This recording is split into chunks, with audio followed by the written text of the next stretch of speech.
Good morning, this is Dr. Fletcher with your Monday Motivation. This week we wanted to highlight an independent risk factor for cardiovascular disease, and that is called homocysteine. Heart Disease Month is beyond us now, but we want to stay heightened in our awareness for things that we can do to be proactive and prevent future cardiovascular disease, as well as other chronic health conditions. Homocysteine is a breakdown product of protein. It's an amino acid. And unfortunately, when this level gets very high, it can damage the intervascular wall of your arteries, called your endothelium. This is a simple test that can be done at your doctor's office, and this can be done even through LabCorp. So it's important to know this specific value of your homocysteine because it has been associated with stroke, cardiovascular disease, and even Alzheimer's. The question is why is your homocysteine high?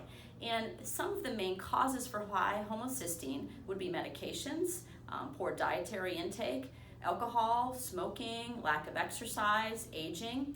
There is even a genetic defect called MTHFR deficiency, which we will not get into today, but up to a third of Caucasians have this gene defect, which impacts your body's ability to methylate or activate folic acid into activated or methylated folate.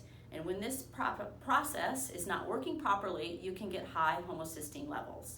So the key would be to go and to get your levels checked with your doctor.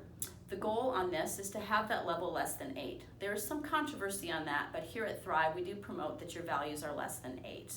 Homocysteine and this whole problem was discovered about 50 years ago. And we now do know and are aware that it is an independent risk factor for cardiovascular disease.